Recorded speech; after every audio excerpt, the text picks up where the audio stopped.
Hi everyone. A few people have asked us about make a short video on Viv Graham. Up until now I had always said that I wouldn't. But then I thought maybe I'll make a video, but I'll do it different to everyone else's. I wanted to highlight the nice side of Viv, the good things that he done. So I spoke to Anna, Viv's fiance, and she said, yeah, that's fine, go ahead. So, Viv Graham was born on the 20th of December 1959 to parents Hazel and Eric, commonly known as Jack. Viv had an older brother called Eric and a younger sister called Karen. They were born and grew up in Highfield, which is in Rotensgill. Now, Viv started boxing from an early age, 11 or 12, quite a good boxer.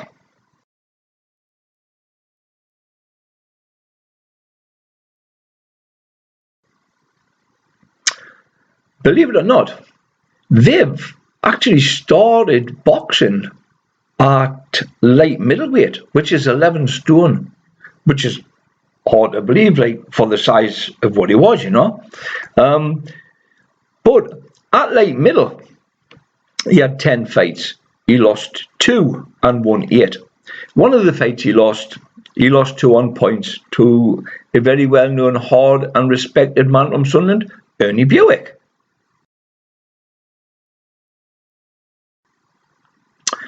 After that, Viv bulked up. Some people say steroids, I don't know, maybe not. But he bulked up and then he started fighting at heavyweight. Once he was at heavyweight, he fought 20 times. He won the first 19. In the 20th fight, he came up against another local hard man who was also respected. And this 20th fight actually happened in the final of the Tyne Tees and Weir ABAs against Manny Burgo, where Viv lost a split point decision. Now, a lot of people had thought that Viv actually won the fight, and Viv himself thought he had won it. So he sort of became pretty, we'll say, disillusioned with boxing. But Viv had a really, really good record, 30 fights and 27 wins. So it's only 3 losses, But then he started doing door work. And the first door he done was a pub called the Traveller's Rest, which is in Burnopfield. From then on, he moved on to the Fiddlers, which is up in the Felden and Gateshead. That's where Viv first came under the eye of Big Billy Robinson. At the time, Viv was having a fight with a local lad, very well known, Paul Ashton. Ashy, as he's known. And the fight lasted some 15-20 minutes. After that, Viv went under the wing of Big Billy Robinson and his partner, Paddy Leonard, who put Viv on the door at Wheelers.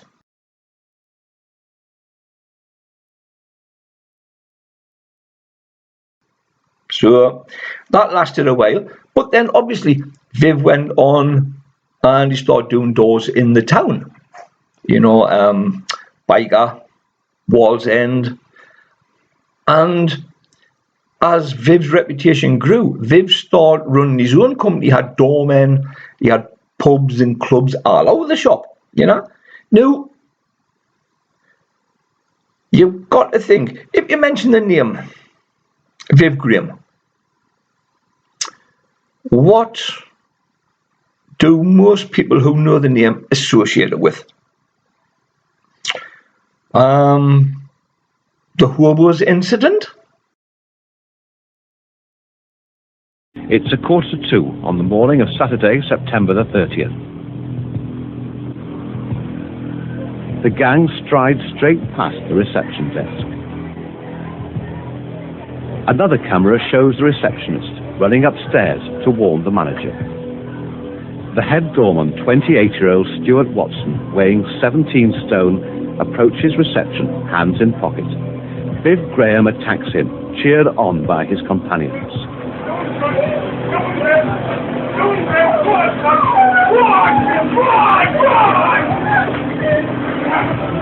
One shouts orders to the receptionist. Viv Graham now has a pressure point on Stuart Watson's neck, preventing him from defending himself. As the beating goes on, another doorman shows signs of intervening. A punch from one of the gang stops that. Stuart Watson is then dragged out of the camera vision onto the dance floor. The receptionist, in shock, desperately tries to wipe up the blood, then calls the police. The gang depart, led by Viv Graham. They'd been in the club for just 3 minutes and 41 seconds. With Stu Watson?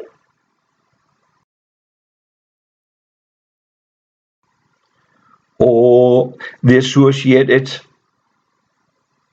with Lee Duffy?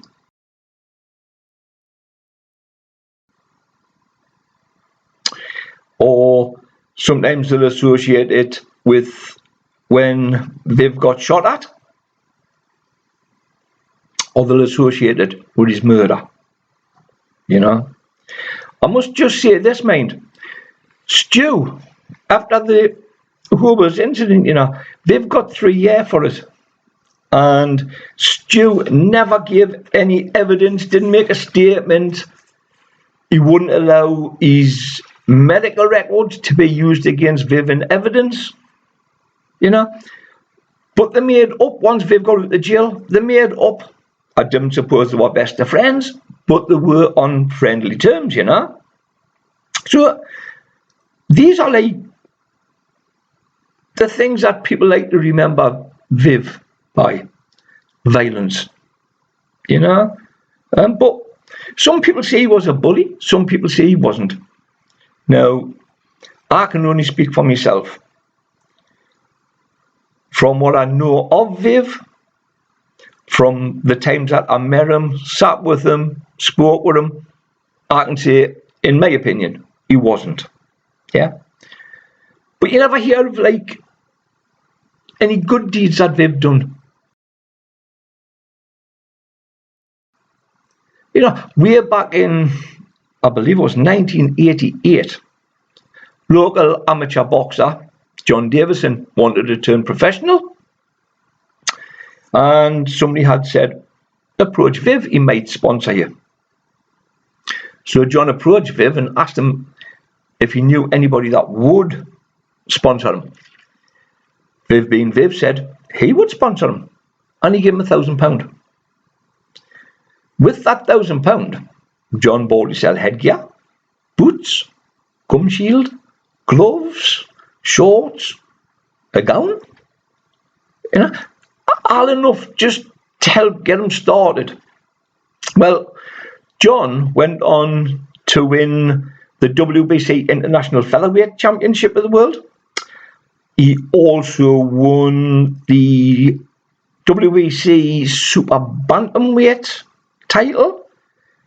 He won the British, I believe it was the British Featherweight Championship. Now, in John's last professional fight, he fought a very, very well-known boxer, Duke McKenzie. Now, John lost that fight. On the back of John's gown that night, on the back, was printed, John Davison, sponsored by Viv Graham. Now, the cameras kept away from that bit of the gown. Why? I don't know. People come up with theories, i.e. because maybe of Viv's reputation or whatever. I honestly don't know. But I do know they kept away from the back end of the gown. Now, when John won his first WBC international title, the gloves he wore for that fight he actually gave to Viv as, we'll say, a thank you for helping get them started, you know. So that was nice of John Davison to do that, because Viv was the guy that got him started in boxing as a professional. So, you know, it was really, really nice of him.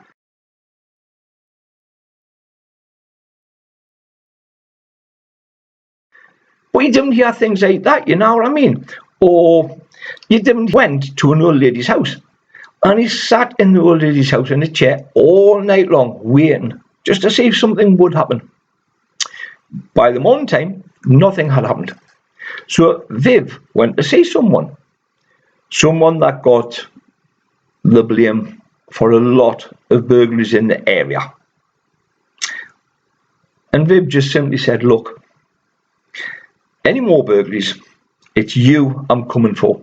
It's you that's going to get the hiding. So put the word out, because it's you I'm coming for. Any more burglaries. So that's another good thing that people didn't talk about, or you didn't hear about, you know. Or Christmas 1992, Viv was out shopping with Anna, and he heard this old woman say, I want a turkey. Viv said, Anna, keep the woman talking a minute. So as Anna's talking to the woman, Viv nips in the butcher's and he buys the turkey. So he gives the woman the turkey and he just says to her, enjoy it.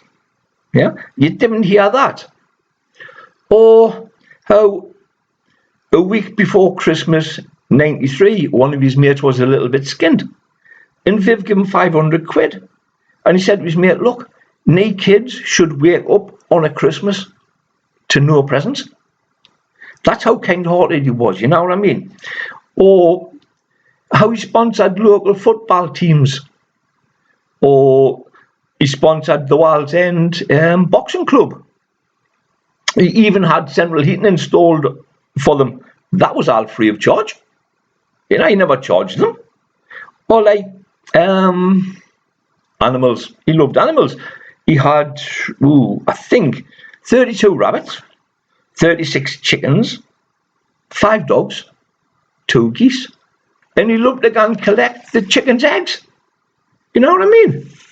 Or like, you didn't hear when kids were kicking a ferret around the street, and Viv gave them 2 quid for the ferret. He phoned a taxi and said to the taxi driver, can you deliver this ferret to me mother and father's with a note for me father? So the taxi driver took it and handed it over, and the note said, here's a present for your dad, love you.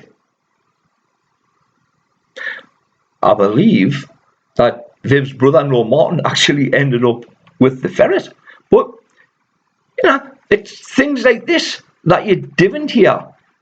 Or Anna's daughter Dominique, when she lost a tooth, Viv gave her 50 quid, he bought her a doll and a pram. Or when she was ill, he bought her a pedal bike.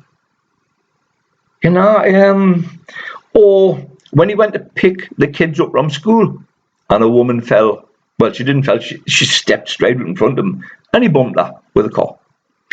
He got out and he was mortified. And the woman was saying, I'm all right. And Viv saying, are you sure? And she's saying, the only thing broken is my spectacles.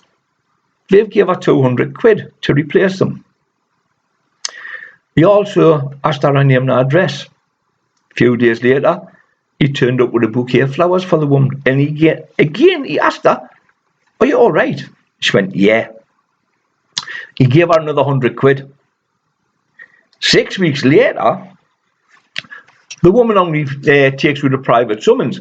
Some people say it's because she found out who Viv was and she thought she would get a big hefty payout. Unfortunately, before that case ever came to court, Viv passed away. So that was another nice thing that Viv done. Or like when Viv's granddad passed away, his grandmother came to live with Hazel and Eric, Jack. It was Jack's mother. But Viv doted on his grandmother. And he would go up his mother's every other day at least and take his grandmother out. Take her up the dam, take her down the coast, you know. She loved going out and about with Viv in the cosy, you know. His cosy was his pride and joy, wasn't it? You know, he loved that car. But, you know, you didn't hear of things like how when one of Anna's daughters was having their first Holy Communion, there was a table full of, like, holy things, what's the word, like, gifts, religious gifts, table full of them. Viv had bought a lot just to ensure that everybody, like all the kids there getting the Holy Communion, received a gift. That shows how generous he was, you know what I mean? And then you've got Santino's, where twice within minutes he saved his friend's life. They were sitting having a meal, and a gunman walked in on with a shotgun and a carving knife. Walked up to the table and he pointed the shotgun at Viv's friend. Viv reacted instantly, grabbed the gun, twisted it with the gunman's hand and flung it off the wall. Somehow, the gunman ended up fighting with Viv's mate in the alley at the back of Santino's, pardon me, whereby Viv's mate was stabbed. Viv came out and he seen his mate lying there, and the attacker stabbed him again. Viv realised it was serious because of the amount of blood on the floor. He picked up a beer barrel and he whacked it off the attacker. The attacker scalped away, you know. Viv took his sword off and he stemmed the flow of blood till the ambulance come. Yeah. Now, everybody will know your heart is like a pump. It just keeps pumping, doesn't it? So it's pumping blood out. So he used his shirt to stem the flow of blood. His mate had been stabbed in the shoulder and in the heart. So, twisting the shotgun with the attacker's hand is the first time he saved his mate's life, because a split second later his mate would have been dead. The second time he saved his life, obviously, when he hit the kid with a beer barrel, and then he stemmed the flow of blood. Yeah, that was a good one. So, there's things like that, and you didn't hear about, or people didn't want to know about, because it's not Viv battering somebody, or somebody battering Viv, whichever the case may be. You know, you didn't hear of, like, when Viv got a letter of thanks from the Highfield Primary School because he bought a load of toys and donated them to the school for the kids. You know, you didn't hear things like that. No, you get bad things said.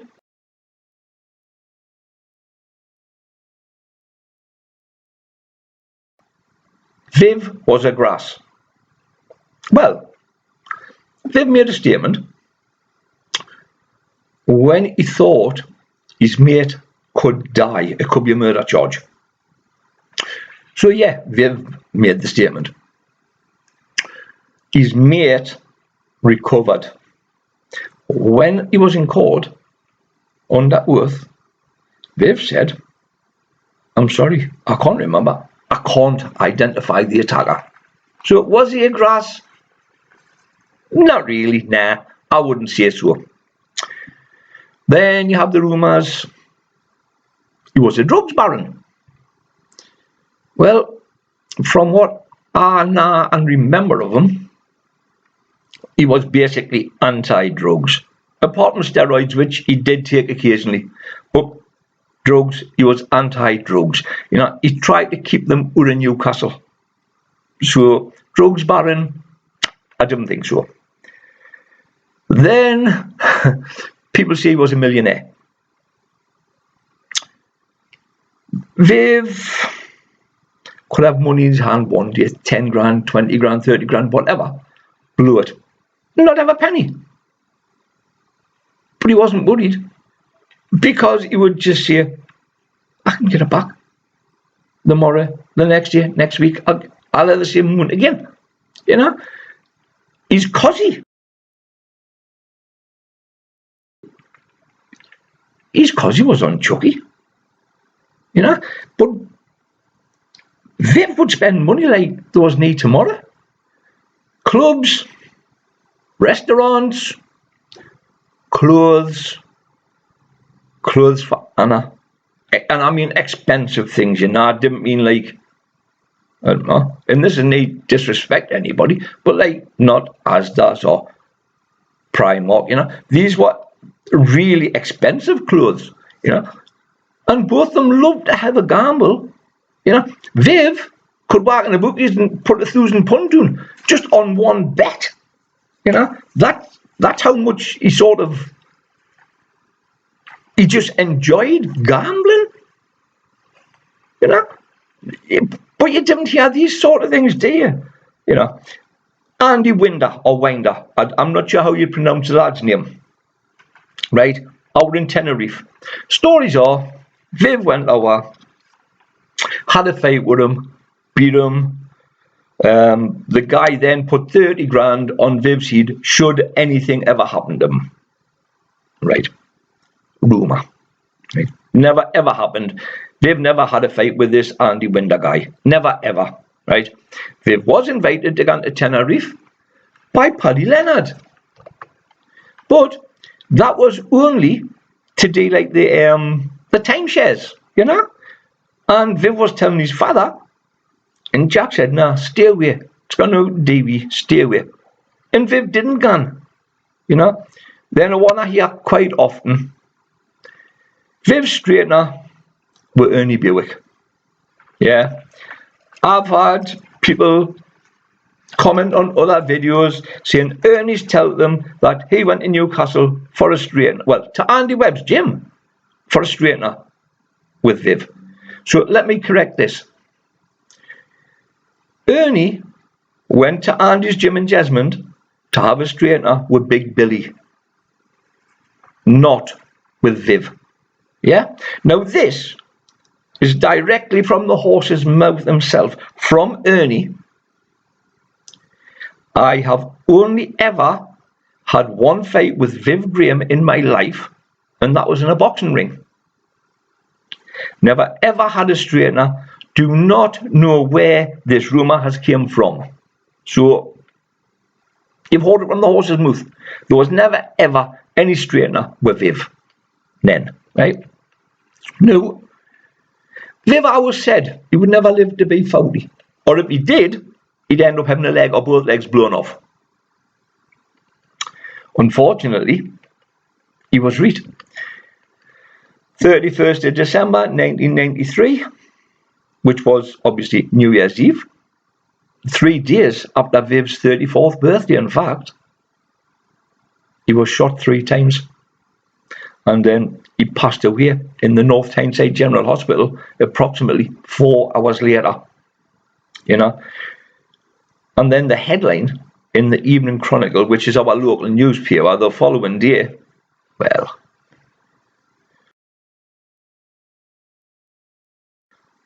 it's crap. You know. Then they had a service for Viv in St. Patrick's, just a little, we'll say a little stone-built church in Spennymoor. From there, they went to Hooker Gate Cemetery, where Viv was buried. Now, Viv's family offered a reward, £100,000, leading to the arrest and conviction of the killers. Yeah. Well, the case has never been solved. It's still ongoing. The gun, allegedly a .357 Magnum, still hasn't been found today. I'm gonna put a picture of a poem that Anna's daughter Dominique wrote for Viv just after he was murdered. Yeah, lovely little poem. And then I'm going to put some random